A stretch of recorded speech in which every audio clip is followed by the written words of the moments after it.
Radio, where gamers roll. www.d20radio.com.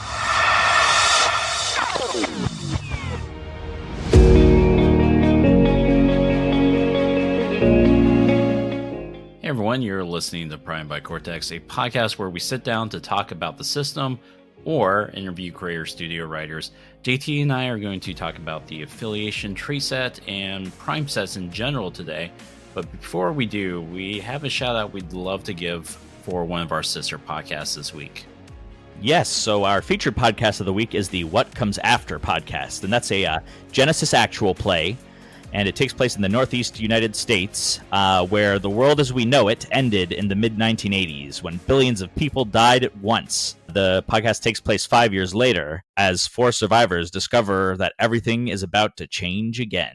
If I'm not mistaken, Kirby, I've listened to some of it, and they're kind of vague, at least at the beginning, on how the apocalypse happened and stuff like that. So there's a lot of mystery with that. So that'll keep people wondering a bit. I actually think that Genesis works really well for post-apocalyptic, just because I feel like a lot of the action in post-apocalyptic is sort of like interpersonal, and if you do have combat, a lot of times it can be kind of cinematic in most of the examples I can think of. So yeah, for those who are unfamiliar, Genesis RPG is another toolbox system, basically. And so it's also very narratively driven. I would say it's a little bit more crunchier than Cortex out the box. And I would definitely agree. It lends well to sci-fi. It lends well to post-apocalyptic settings, like you said. It really lends well to just any setting that's wanting to do like a cinematic, like action adventure type thing, I feel. Podcast of the week, What Comes After. You can listen to them and many other great podcasts on the D20 Radio Network.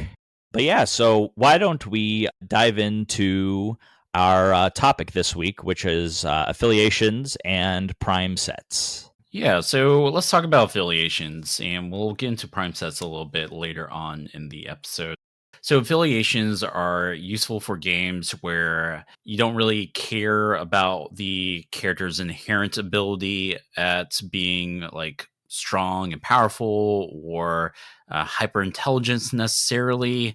It's a good substitute for attributes, and what affiliations really refer to is contextual situations, like being in certain environments or dealing with certain like societal structures or circumstances. And so what the book recommends as possible examples are solo, buddy, and team, which if that sounds familiar to you, it may be if you played the Marvel Heroic role-playing game. Another example that they give would be the clergy, nobility, and commons if you were doing sort of like medieval setting where we kind of focus in on the 3 estates. Yeah, I like exactly how you described it, which is that basically it tells you how good characters are at acting within a certain context. So like in the example that you gave for the Marvel Heroic, whether they work better alone or as like as a buddy group or as like a full-fledged group, that is like Batman and then Batman and Robin and then Batman with the Justice League. And so I would imagine that Batman generally prefers working alone, or when he does work with someone else, he tends to work in smaller groups like Batman and Robin or Batman and Superman. But then he also does, stuff with the Justice League for like really big, like world-shattering threats and other stuff like that a lot of the time. So, but I do imagine that we'd probably see him be a little bit better at interacting by himself rather than with a larger group. What do you think? Yeah, definitely. I think Batman is a good example of someone who I would actually venture to say, depending on how you're setting up your game, Batman might actually have a better buddy die if you're trying to partner him up with like Robin. A good example of a hero that probably has a big like D10 affiliation die would probably be Wolverine. Wolverine definitely loves just going off by themselves solo. So what does that look like in gameplay for this specific set of traits? Is your die size tells you how well they handle those situations, right? And so Wolverine just works better by himself. He one thinks so, but then it's also backed up by the traits. And so when you have a D10 in something, you're kind of like advantaged at that. You're really good at that situation. Whereas like a D6, you're not great. You're going to run into more trouble as such. And so what we kind of see with these affiliation traits is that, and this is actually the reason why I like them a lot, is that you'll start to see players being influenced by this, especially since they're trying to like leverage for the best dice in most situations, right? And so if you have a player who has a D10 solo die, and you're running a horror game, like I'm writing a horror game, hopefully for the creator studio, then you'll have that moment where because this player has a D10 solo die, they're going to go off by themselves, and that might be what you're looking for in your game. It might not pan out for your game, but as you can see, you can use affiliations for different sort of circumstances. Yeah, I like how you mentioned that it can, besides being descriptive, it can also be prescriptive in a little bit. Like someone who works better alone will probably want to seek out opportunities to act alone instead of like with a big group of people. Which, depending again, like you were saying, on how you run the game, maybe you don't want people going off in different directions, or maybe that's your shtick or whatever. Yeah, it just all depends on how you run it, I think. And so what buddy means in this context is you are with one other PC doing stuff together, or maybe they have like radio comms open up with you, and so they're talking you through something. That would be a buddy situation. Then the team would be similar, just three or more characters are in the scene together trying to do something. What other situations can you think of, JT, that might be pretty apt for affiliations? Man, I mean, so basically any time where, again, context is going to be important for how well they're acting. Like I could imagine like a high school drama type game, and you could totally have like how you relate to all the different cliques. I think that would be pretty cool. So you would have like, goths could be like one affiliation, and then jocks, nerds maybe, or like band members, even preps. So you could have all of these different cliques and factions within high school, and then just have it about the different like drama that goes on between all these different groups and struggling in the social hierarchy in high school, which I don't know if I've ever seen an RPG quite like that, so maybe I need to write that up now that I'm thinking about it. Yeah, I was about to say that sounds like an awesome idea, because oh man, I'm just thinking of those stories where you have that kid who maybe belongs to the Goths, but they're trying to change for whatever reason for the story,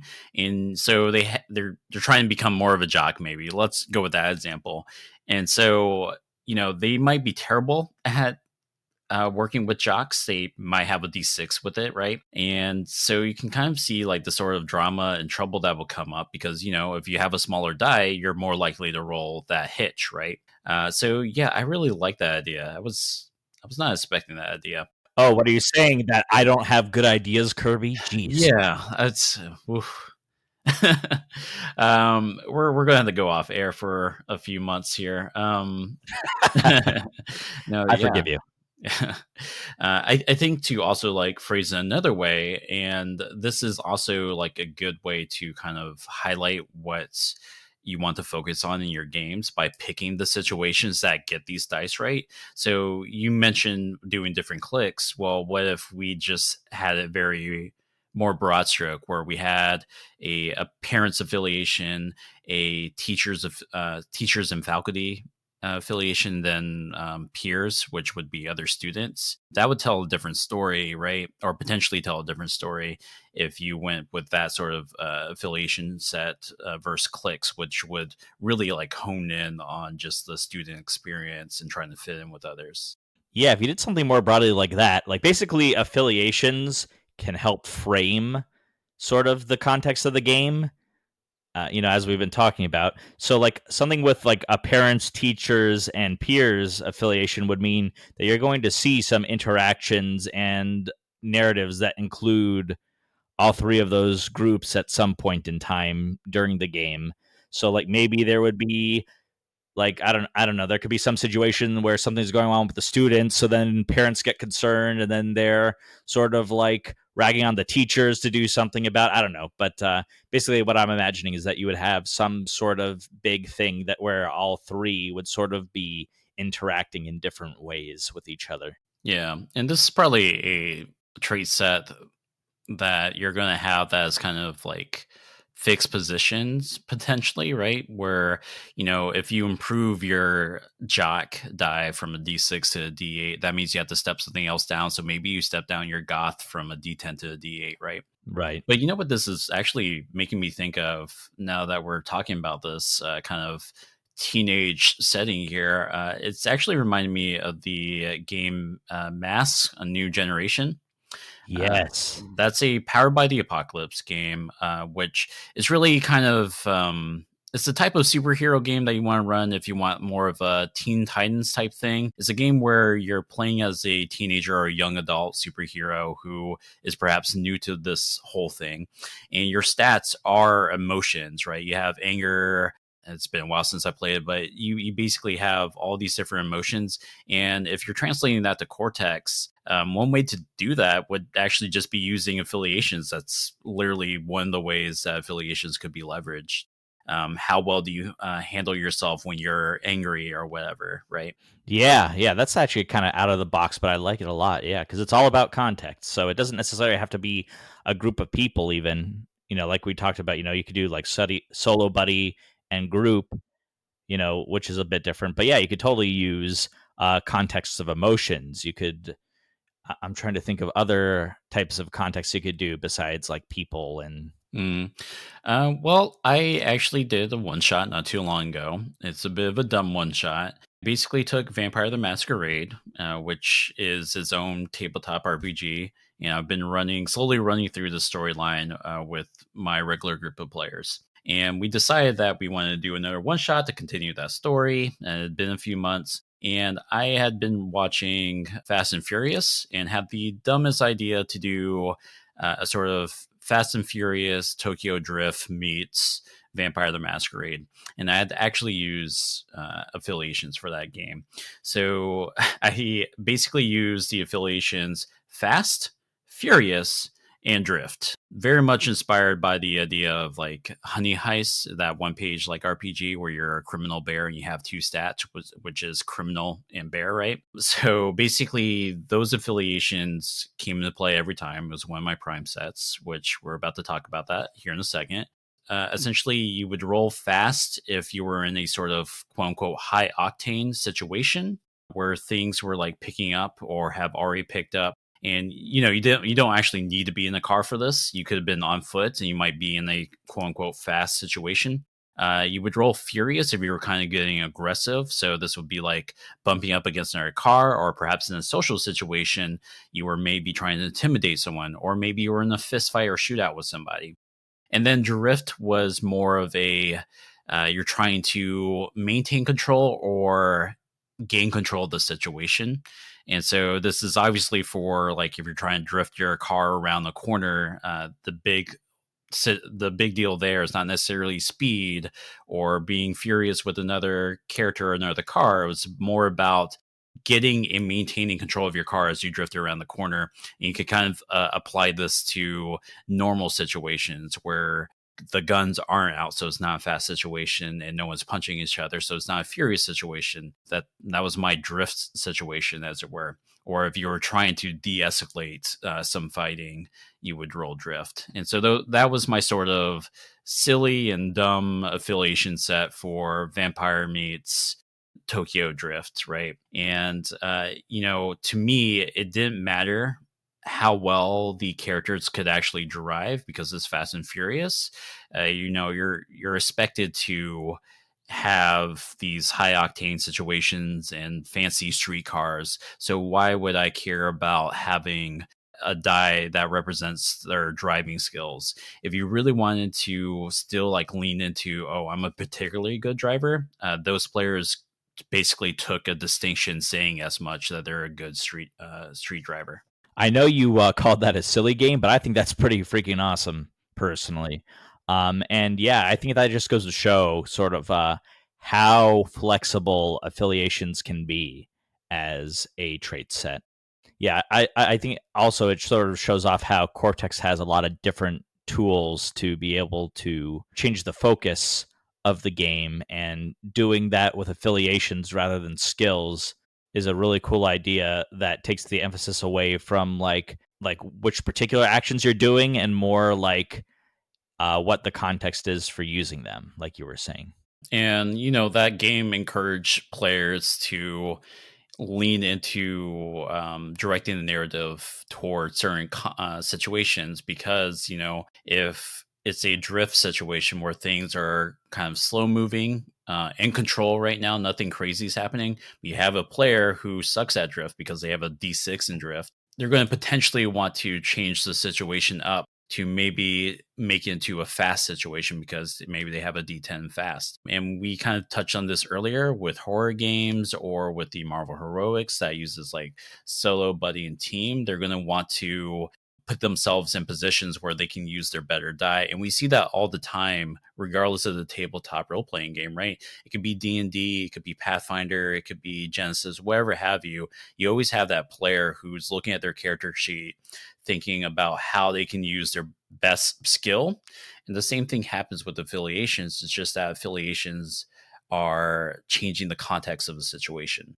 Right. Now, Kirby, I was just thinking about this. What if you had like a hostage negotiation type game? And I imagine you could use affiliations to be like how well they work under different situations, like really stressful situations, for example, or maybe like if there is like a imminent threat of like violence or something like that, you could have like some really cool things going on with that sort of thing, where it doesn't even need to be necessarily like purely action based. Like you don't need to be like going around and shooting guns or whatever, but you could just sort of be like trying to talk someone down, in a stressful situation like a kidnapping or hostage crisis. And I feel like that would work really well for that sort of game. Oh yeah, I feel like that would probably slide in nicely with Trace, which is one of the mini settings that comes with the handbook. Trace is basically where you're playing as various components of like public services. So you have lawyers, paramedics, but you also have SWAT and police officers and such. And that's actually one of the games that uses the affiliations. It doesn't use it quite that way because it uses solo, partner, and team, where I think they just renamed Buddy, right? But there's nothing wrong with actually having two affiliation sets within the same game. That's actually what I'm doing for my horror game. But I can see that being like slotted in, maybe even just for a session where it's an intense hostage situation. Yeah. When I came to this episode, I was not exactly sure what I was going to say about affiliations, just because while I sort of understood what affiliations were, I didn't necessarily understand all of the versatile uses for them and like why you would choose to use that as opposed to like talking about, for example, like roles or relationships or what have you. But now I'm starting to see how it can slot in really well with those other trait sets. So Yeah. that's pretty cool. Like affiliations are good if you know what your game is going to be about. You mostly want to focus in on that. But before we kind of dive too deep into that thread of thoughts, let's actually talk about prime sets and what a prime set actually is and what it means to have affiliations as a prime set. JT, what are prime sets? Prime sets are basically trait sets that are required to be part of your dice pool for any given test. So while you might have multiple different trait sets in your game, like you might have values, affiliations, powers, skills, what have you, you may only have a subset of those that would be considered prime sets. Like, maybe if you had like affiliations and powers as the prime sets in a superhero game or something. But yeah, so basically, it is sort of just jargon in a sense, but it does have a particular meaning where it's just specifying a particular type of trait set where it's going to be in your role every time. Whereas other trait sets that aren't prime sets may apply in certain situations, or they may be completely optional for a character to even take in the game. Like there might be only certain types of situations or characters that would use a trait set in a game. Right. And, so like all prime sets are trait sets, but not all trait sets are prime sets is another way to phrase it. Yeah. And every trait is umbrellaed under a trait set, right? Picking what prime sets you're going to have for your game, if you're not using one that someone else has already written, right, is very important because you're essentially saying like this is what's important to the game, and it can change how player behavior, which is what I've mostly been talking about with regards to affiliations. Affiliations really influences player behavior in my experience, but also touches on how you frame a scene or how you frame a single role. And so it can really change up a game just by having the right like combination of prime sets. And so you're typically assumed to be using distinctions as a prime set, and then typically like two other trait sets to use as prime sets. I will say that, distinctions, which we've talked about in another episode, it's just kind of assumed to just always be there. I've yet to see a Cortex Prime game that hasn't used distinctions, but I've definitely seen I've definitely seen Cortex Plus games that don't use distinctions as a prime set. So it's completely doable if you don't feel comfortable using distinctions as a prime set. Yeah, for sure. Although I do think that distinctions just work so well in like almost any game that I'd be hard pressed to exclude them from any setting or like prime game that I would make. But you do you, exactly. Yeah, I mean, you might find that it's right for your game, or you might find that your players are having trouble with picking a distinction to use, right? Which is a whole different conversation. How do you go about thinking about like what you want to use for a prime set?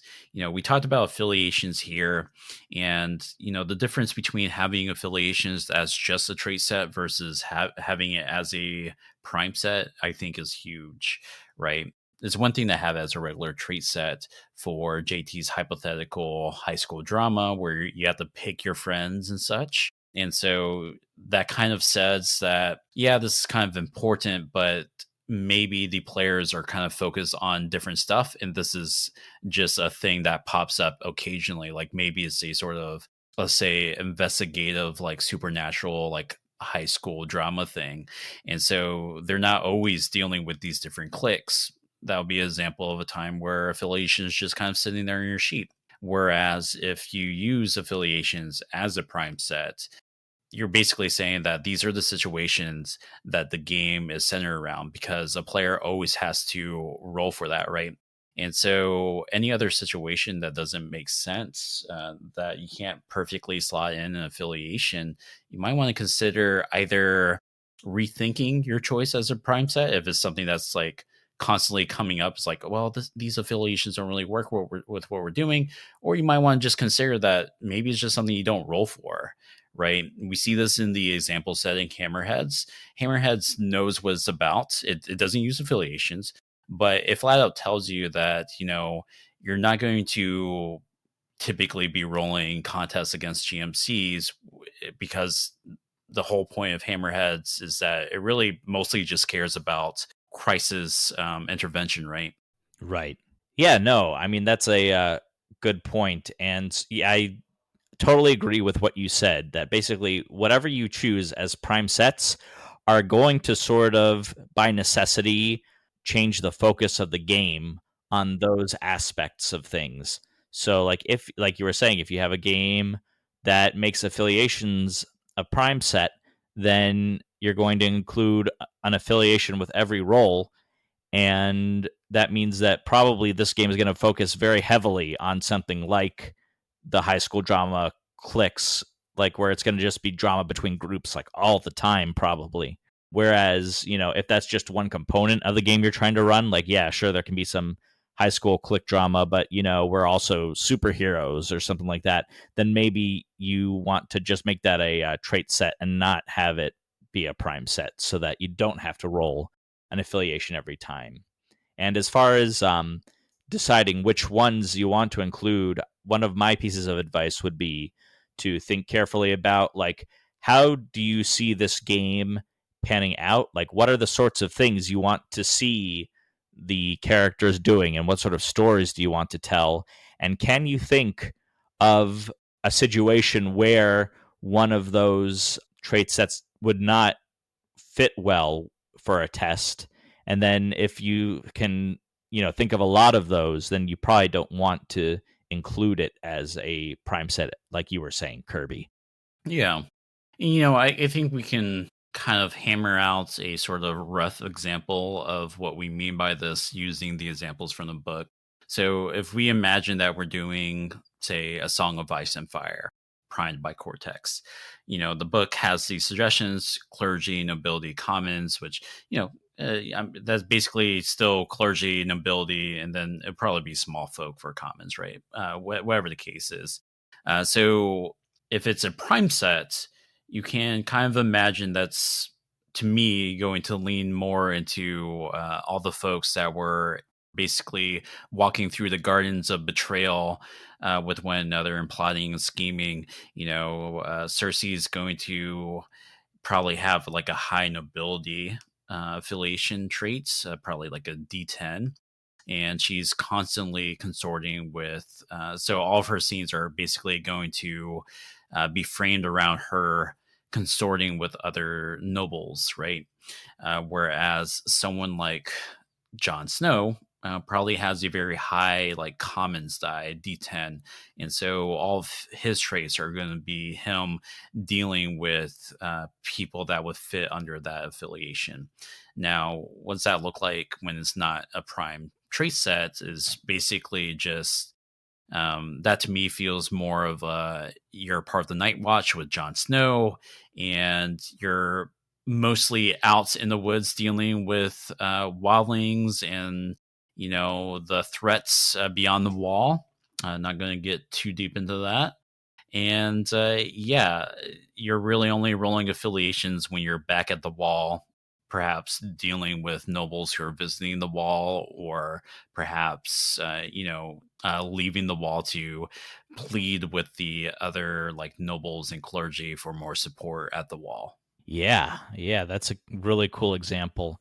You could even do like a Night's Watch game in and of itself that way, and you could have affiliations like the Wildlings, like you were saying, and the Night's Watch, and maybe nobles, like you said, or maybe like, I don't know, if you ended up including some other things, like you could have like giants or something, even, or I don't even know. That would be pretty cool. Although I have to say that I think that a good prime set for a Game of Thrones, a Song of Ice and Fire type game might be values. Just because when I watch Game of Thrones, or like when I'm reading it, everyone in that book has like some pretty clear motivations for like what drives their actions. With like Cersei, for example, a lot of it tends to be like power. And also, she's also very family oriented. So that could be another thing that she might have that's pretty high. You have some characters that are motivated highly by wealth, like Brahm. But yeah, so I could see that being a prime set. Whereas maybe if you were doing a lot of social aspects of A Song on Ice and Fire, like if you're doing sort of like courtly intrigue type things, or like, like you're doing representatives from different houses, trying to like politically outmaneuver other people, then maybe that would make more sense to me. But I probably wouldn't include it as a prime set necessarily. For affiliations, I feel like Game of Thrones probably isn't the best prime set for that. I could because you're not gonna have everyone who cares about like interacting with these different like factions, right? Because some of the main characters aren't even nobility, right? Right. And so that's an example of something that might like sit comfortably for that setting, anyways. That's just a regular trait set. But in terms of like prime sets in general, another example is like relationships. We haven't done a relationships episode. It's for sure going to have its own episode. But basically, what relationships are, just to give a quick rundown, is your ties with other characters, other PCs and GMCs. And so you have like the whole trait set is just a list of all these different people that you have relationships with. And also you can create a relationship die as an asset, just using plot points, right? But what does that look like when a relationship set is a prime set versus a non-prime set, right? If it's a prime set, relationships, you're essentially framing all your scenes or most of your scenes to encompass one of the relationships. If you're having relationships as a prime set, you can kind of think of it like all those dramas that you see on TV. In this day and age, they don't have to be seen going face to face with each other. They could be calling each other up, and sometimes they do. But at the end of the day, like regardless of whatever they're trying to do, whether they're trying to research for some answer in the library or even just trying to battle, right? You're framing those scenes when it's a prime set in such a way that you're going to include at least one of those characters from that trait set. So that way people can lean in on it.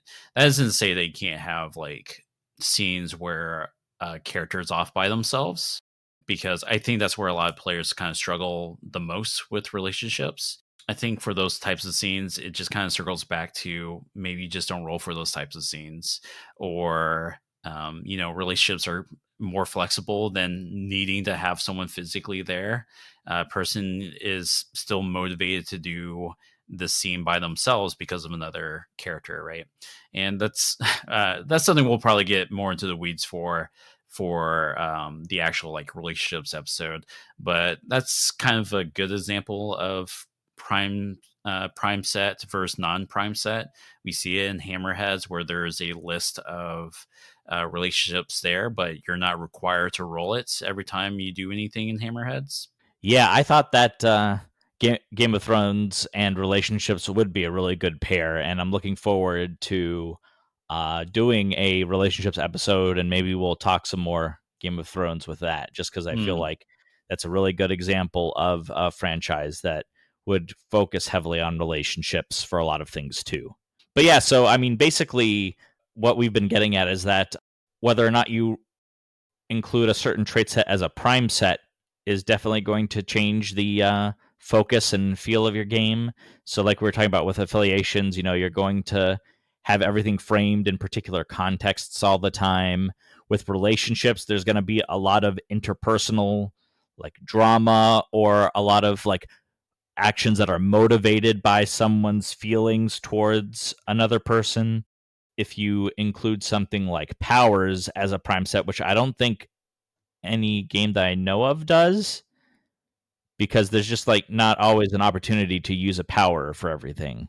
But like if you were to do that, then it would have to be like a very I think Marvel Heroics might have. I was actually trying to look at the Marvel Heroics book the other day, which again, it's a Cortex Plus book that's unfortunately like no longer in print. So I'm looking at my secondhand copy, and they actually don't specify prime sets, but prime sets wasn't like formally like named that way in the older Cortex games, but we see it in the older Cortex games like Firefly. You always had the role an attribute plus a skill, right? right. But I think I want to say Marvel Heroics possibly had powers as a prime set. I would be I mean, I never played it, and unfortunately, like you said, it's out of print, and I never had the fortune of getting a copy. I'm having a hard time just imagining how you could include a power for everything, unless, of course, the entire game is going to be about like saving the day with your powers or fighting bad guys with your powers, because all the other stuff like the downtime and other things, I can imagine it would be hard to incorporate powers for that. But Yeah, well, for Marvel Heroics, you either have what they call transition scenes or action scenes. It's very you do a transition scene to get to your next action scene, and transition scene doesn't necessarily like literally mean in transit to the next location. It could mean downtime and all that stuff. It's just yeah, I'm not sure. If you want to yell at us about what Marvel Heroics actually did, feel free to tweet at us. You're more than welcome to. Cam's like listening to this episode, like pulling out his hair, being like, "How do you guys not know about Marvel Heroic? I designed that," and blah blah blah. Cam's Yeah, going to hire us and then fire us for that discretion, I think. there we go. Yeah, sorry about that, Cam. But we'd love to have you back on the show again. You can tell us all about Marvel Heroic or whatever else you want. Yeah. Yeah, I think that is pretty good in terms of an explanation about prime sets, Kirby. Unless do you have any other final thoughts on that? I don't. I think for future trait set episodes, we can talk about what it means to have that trait as a prime set versus non-prime set. I think that's where we can have a lot of that discussion. We sort of touched on it for affiliations and relationships, but we can definitely talk about it more in the future. Yeah, for sure. I definitely agree. But yeah, I don't really have any other thoughts. So maybe you think we should move on to listener questions? Yeah, let's do listener questions. So we actually have a listener, friend of the show, Sugi, who asked us several questions on the side here. We're going to answer them here on the air because I feel like they're all good questions. Sugi's just getting into Cortex Prime after having us on his show. And yeah, we are more than welcome. We are more than happy to answer some of these questions. Now, if you have a question for us, feel free to shoot it to us. It doesn't have to be about the episode that we are presently doing, as you're about to see. But yeah, one of the questions that Sugi asks is, what are trait sets in general, which we talk about a lot, and we've briefly addressed in this episode. So everything on your character sheet is a trait, but they're all going to be categorized. They're all going to be grouped together. So, if you have an attributes trait set, that's going to be, say, your physical, social, mental, all under one umbrella. And so, how this mechanically pans out, because it is mechanically important, is you're allowed to take one die at no additional cost from a trait set. You can spend plot points. You can spend plot points in order to get more dice from that trait set. But yeah, that's what you're kind of looking at. Yeah. So I hope that helps Sugi. But then another question that Sugi asks is, how do you exactly allocate dice to a trait? JT, maybe you want to pick that one up? Yeah. So pretty much all of the examples I'm thinking of from the book generally take D8 as a starting point. That's kind of a fairly average value for most of the traits, considering that characters in Cortex generally start out fairly competent at whatever they're doing. So you're not going to see usually like a lot of starting at like D4 or D6. It's kind of like right in the middle there at D8. And usually trait sets try to be balanced. So if you do want to change it up, like if you decrease one trait in the trait set to a D6, like if you're using values and you have like honor, glory, power, what have you, you could decrease honor to D6 if you don't really care that much about having honor, in order to increase your D8 to a D10 for glory or whatever, if you're all about getting that glory for yourself. This is what the book refers to as fixed steps. You'll see that mentioned in terms of growing your character later on in the book. And you'll see that in the example, like character creation process, which, at the end of the day, those are all suggestions, right? The book suggests doing affiliations centered on a D8. So, if you have 3 affiliations, one's going to be, they're all going to be D8s, or one's going to be a D6, one's a D8, and one's a D10, as JT described.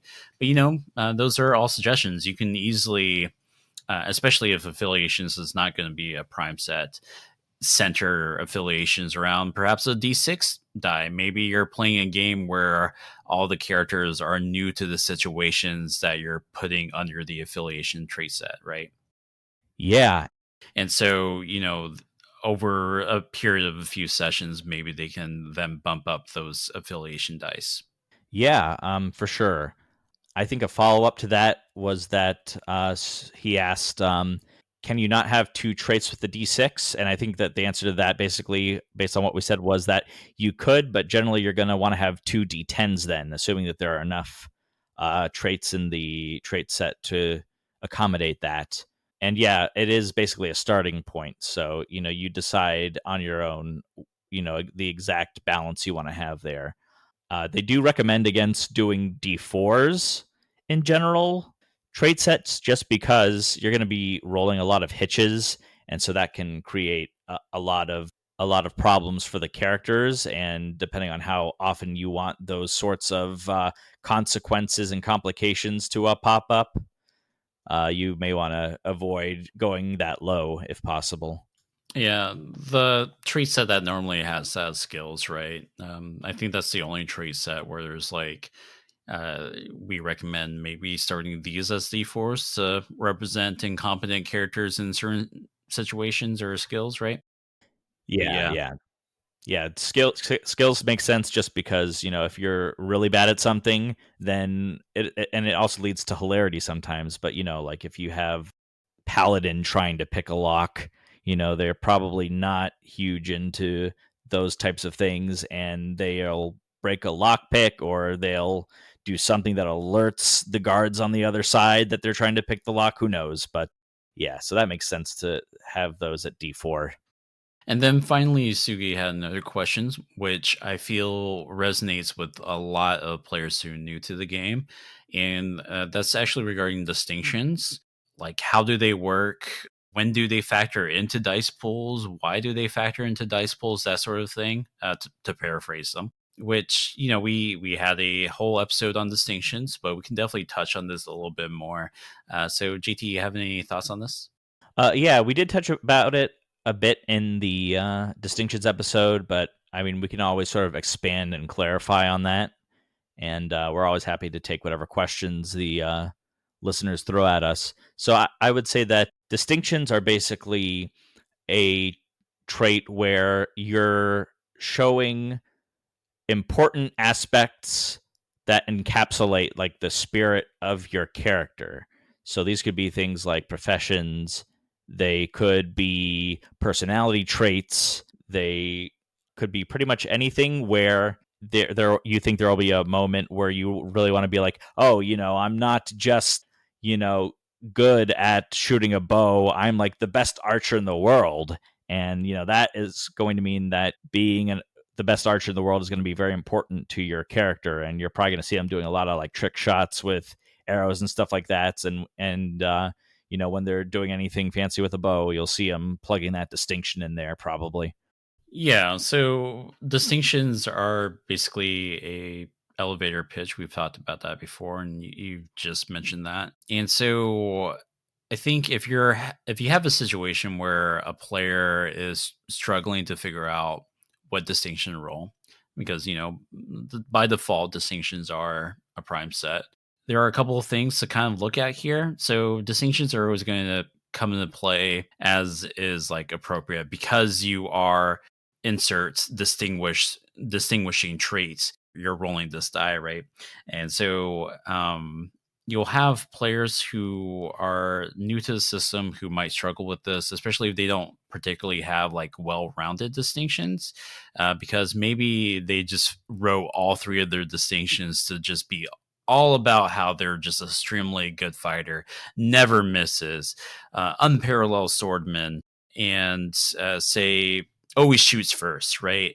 That's not really going to help them out if distinctions are a prime set and they're at a wedding party where they have to give a best man speech and they have to roll distinction for that. They're not going to have an easy time answering that question. Now there is something to say about that because distinctions are a excellent way to not only characterize the world, the setting in itself. If you have a player, if you have allowed the player to write down that they're the best archer in the lands, that's world building right there, right?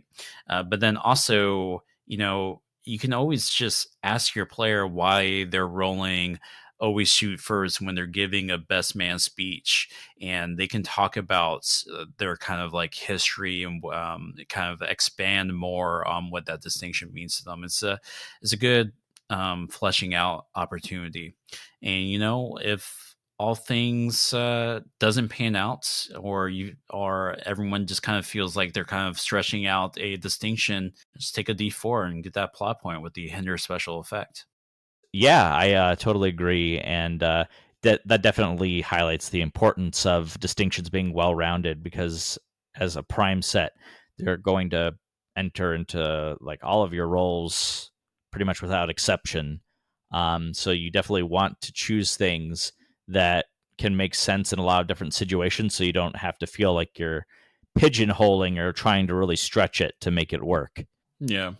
If you have players who are struggling with like wrapping their heads around some of these more abstract trait sets, such as distinctions or such as affiliations, you can always just have them sitting on the sheet as non-prime sets to include distinctions, right? Because Firefly did just fine without distinctions as a prime set. They have distinctions, but they just sat on your sheet. So you can kind of do that. And, when it comes to Cortex Prime or any Cortex game, you can always slot in or out trait sets as needed as the game is developing. And you can also just easily change up what's a prime set and what's not. So you can always include distinctions as a prime set, perhaps a couple sessions later after it's finally clicked. Yeah, totally. I mean, the world's your oyster when it comes to Cortex Prime. So, Yeah. it's your game and it's modular for a reason, so that you can do what you want with it and make adjustments as needed, even if it's on the fly. Yeah, and I guess to kind of get ahead of the question of like, what do we mean by what's a well-rounded distinction list? You're typically dealing with just three distinctions in a lot of Cortex games. Some Cortex games down the pipe, I believe, are working with more distinctions, and that's a choice. But a good way to do it is kind of what the book suggests. They don't suggest it out loud, they do mention it. It says to inspire role playing, PCs have three distinctions that paint a clear picture of their background, personality, and role in the story. So you can require of your players when they're writing their distinctions to write a distinction that reflects their background. Maybe they're in debt. Maybe they're on the run. Maybe they have a twin brother.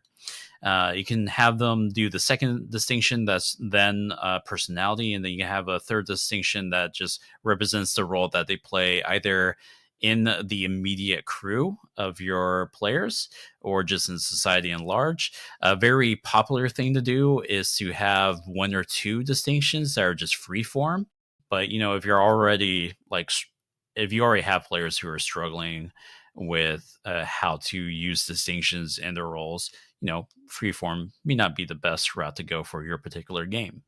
Yeah, I think that's really good advice. And hopefully that helps everyone when they're dealing with distinctions to sort of wrap their head around it better and understand how to apply them to their roles.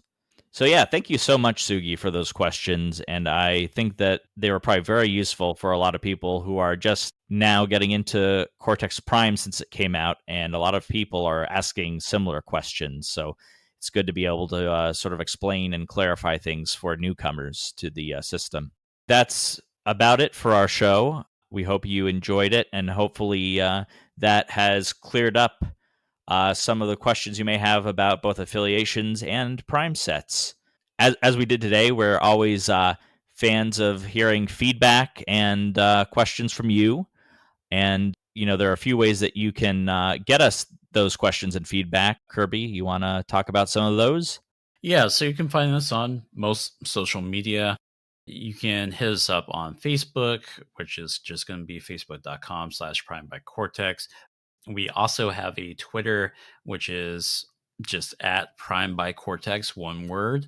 And you can also email us, pbcpodcast at d20radio.com. And additionally, JT and I are just actively in the Discord. We are not moderators or administrators for said Cortex Prime Community Discord. But you can find us there. And, if you don't want to wait a couple of weeks for us to answer it, you can always ask the community there. They are more than happy to help you with any questions that you have about the game. And, folks like a lot of the staff, and to include Cam Banks, are super active on that Discord too. And we've included that Discord invite link in all of our show notes. So yeah, feel free to hit us up wherever you can find us, and we'll try to answer your questions or take your suggestions as best as we can. Yeah, and we would be remiss, actually, not to mention that the D20 Radio Discord server is another place where you can find us, and we do get some nice interactions and questions there. So if you're looking to sort of connect with the network, and you can even discuss some of the other shows on the podcast too, if you listen to any of those, you can go there. You can probably just search for it, or if you go to the D20 Radio Facebook group, they have a link there. All right, I think that about does it. Hope everyone has a great time with Cortex, and we'll see you next time. Adios.